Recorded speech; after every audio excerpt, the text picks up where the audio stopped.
Okay, and about to sync. All right, let's try and do this in one go.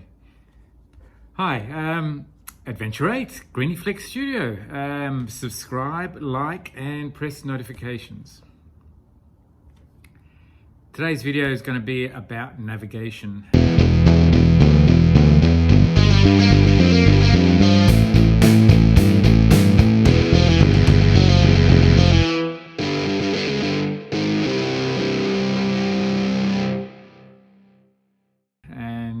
Navigation is an important component of adventure travel. It's really important to understand where you are. There's nothing worse than feeling lost. Not just the feeling of the immediate, instantaneous feeling, gut-wrenching, yucky experience that you know you're lost, but then how do you recover from that? And it's not only your situation, but it's whoever you're with, and your friends and family. People start to get worried and whatever.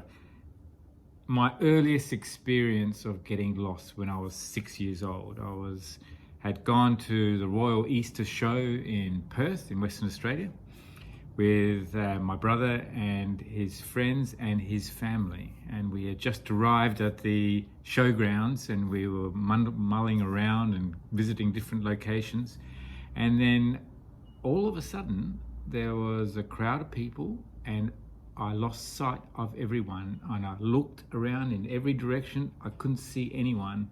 I started to get worried, but from memory I just seemed to be pretty calm. I just sort of kept on walking around. I tried to go to an entrance. I knew we came in through an entrance, so I tried to go back to an entrance, but the entrance I found was a different one, and I did recognize it as being different.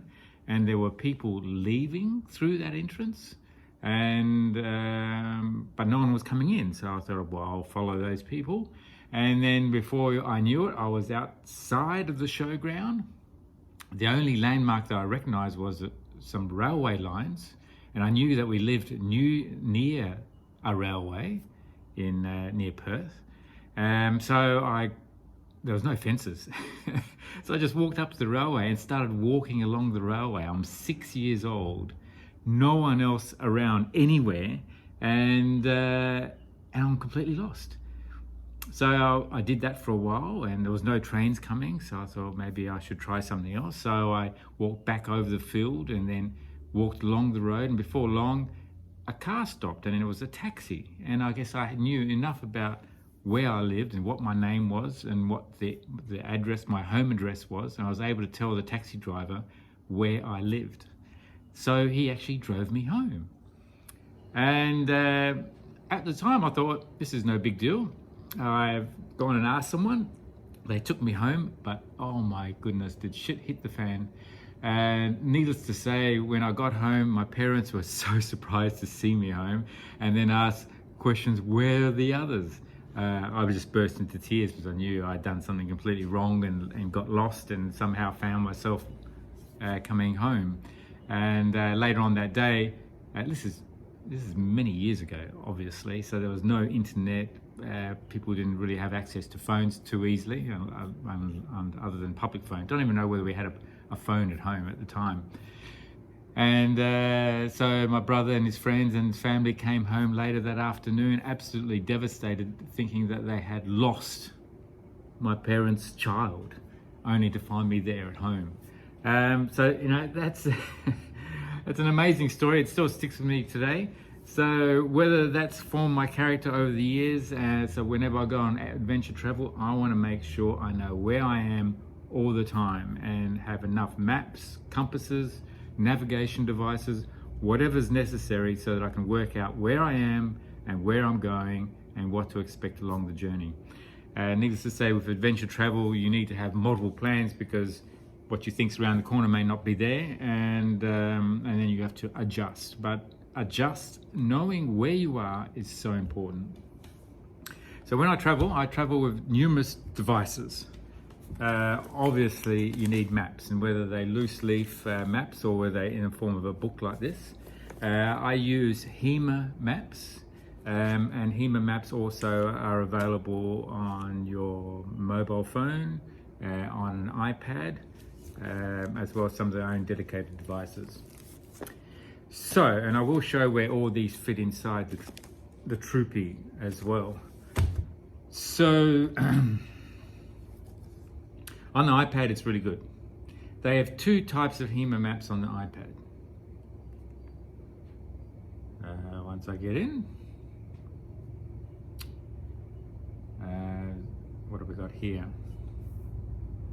So we got the two applications that are on the iPad are called Hema Maps. So basically, whatever maps are in this book are also available on the iPad as well, and you can zoom in and zoom out, and the maps change automatically according to the type of scale that you require. And you can then draw your route on there, and also as you drive you can actually navigate your way around and see where things are. In addition to that, the other Hema map that I use is Hema Explorer, and they both have their pros and cons. So there's a whole bunch of map overlays with this as well, and all these maps are downloaded as part of that application, and you can select what level of detail you require, whether they're topographic maps, whether they road maps, and etc. So in addition to that, when you take photographs, either photographs on your phone or photographs with your device here, you can actually allocate those photographs to the different locations where you took those photographs. So you can see there's a whole bunch of different locations where there's photographs recorded on my journeys all over Australia. So these maps and this application is also available on, in this case here, the Apple iPhone, but also Android devices. So in the Troopy, I have the iPad on the dash, and I'll show you where that is shortly. I have the iPhone also on the dash, so I'll show you where that is. I have that in the door, so if I need to access some paper maps and all the electronic devices go dud, then I've got paper as well. The other advantage of having paper maps is when you're around the campsite and you've got numerous people wanting to understand where we're going, electronic ones are sometimes pretty hard for everyone to see, so it's easier just to have the paper maps and then show with a finger, I want to go from there to there, and then you get everyone on board, and it's much easier to keep the group together. The other device that I use is this little Garmin Oregan 400C. I think they still make this, all versions of it, but basically it's a battery operated, AA batteries basically fit in here, which means you can go for a walk with it as well as it runs off the power of the car. The advantage of this GPS tracking device is that it actually tracks every movement and moment and whatever you're doing. Now that's important because on journeys you often backtrack, and so depending on the navigation device, you might have the map there but you're not quite sure which way you came, particularly if you're in a desert journey and there's just tracks and they're not even marked on the maps. Then by being able to track yourself, you can actually retrace your steps. So this goes down to a really high level of detail, down to 5 meters. So down 5 meters, you can, I'm sure you can actually see the scale there. The scale's about there. That little, about 1 centimeter is 5 meters. And you can see my tracking there as I've been walking around the studio here. It's been tracking me as well. Now that's a really good level of detail. When I was doing the Canning stock route, some of those tracks there are really old, and some of those have actually blown over with sand and sand dunes and whatever, and the tracks have changed over time. So the maps that are downloaded on this device may be maps that are 20 or 30 years old, but new tracks have been formed. But by being able to retrace your steps, and you're getting lost within a certain small location, might be within a 50-meter location, you can then backtrack and work your way around to actually find the original track and then continue along those tracks. So that's really important. So I use that in conjunction with the Hema Maps on the iPad and on iPhone, depending on which one I'm using. So I can check and cross-reference where I am at any one location on these remote journeys. In addition to that, I use a Inreach Explorer, which is a satellite device. The advantage of this is that you can track your entire journey, much the same as this, but you're not really using the screen as a way of navigating. You can, well, as you do on the Garmin, but it uploads your track in real time to the satellites and to storage, so that anyone in the world, if you give them the password and the location, they can actually track your journey, which is great for family. I know in one of my trips across the Simpson Desert, because it took us longer to actually get across, my wife got really anxious and ended up phoning the police in Northern Territory and Alice Springs and whatever, all trying to find out where we were. And luckily they advised her that, particularly since I'd gone out there, and I asked a number of questions how experienced I was, and they're completely comfortable about my whereabouts and that I would eventually get out of the Simpson Desert. So after that little episode, I did get one of these devices, and therefore my wife and friends and family can then see my journey as I go around Australia and in fact anywhere in the world. In addition to this, it has an SOS button, so in an emergency I can press it. It acts like a personal location beacon, and we'll send out a signal, and that means people can get the signal. Now the good thing about this device is that it is a two-way communication. It's not just one way. So if I give the details to appropriate people, I can actually send text messages from here and receive text messages via the satellite back as well. So if in an emergency that's not life-threatening, I can actually get advice or issue messages and receive messages of how to get out of the situation. In the worst case scenario, where it is an emergency and I need to get help, then I use the personal locator beacon. This has to be registered with the local authorities, depending where you are in the world, with the appropriate one. And this can be set off.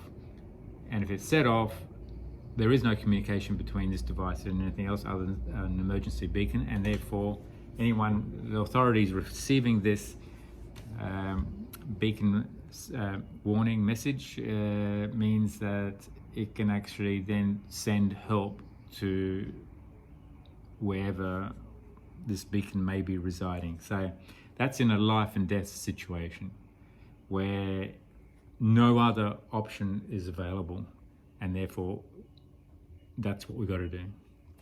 So you can see that I've got 5 electronic devices, all requiring navigation and for emergency and satellite communication and recovery. And then obviously the paper maps.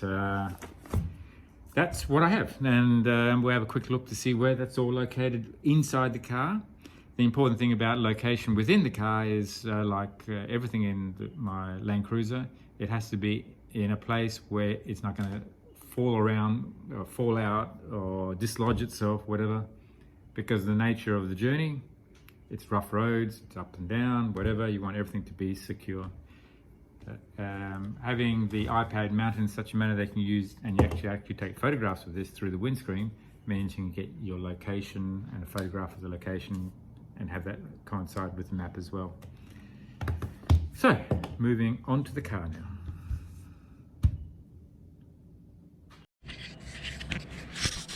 Okay, we're in the Troopy. So, starting from the passenger door. That's where I keep some of the maps, and some other maps I actually keep behind in the car, behind the back seats when I do need them. The way I've set up the dash is I've made this frame out of just thin aluminium strips, and then pop riveted together with a couple of screw mounting points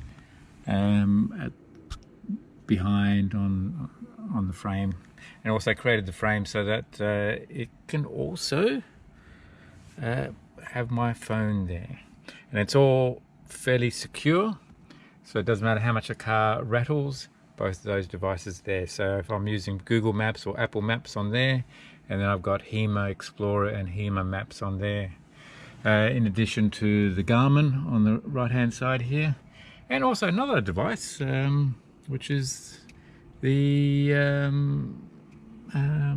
camera, which monitors and records in a loop all the time the video of where the car's going, both going forward as well as in reverse, or the camera behind the car as well. Not that I ever use any of this footage for my movies, but if something does happen and I need to have a little bit of a loop of video, then I can quickly during that day download the images from here or the video on here, and then store it, and I can use it later on if I need to, for an accident or for a movie. The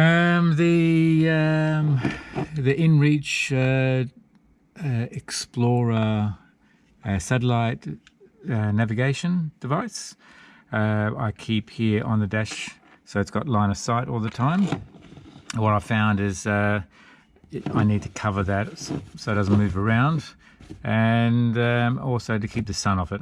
If it does overheat, being on the dash here, then a warning sign will come up saying that it won't operate. It has to cool down before it can continue to operate. So that's about it. That's my little baby, and all the different navigation devices.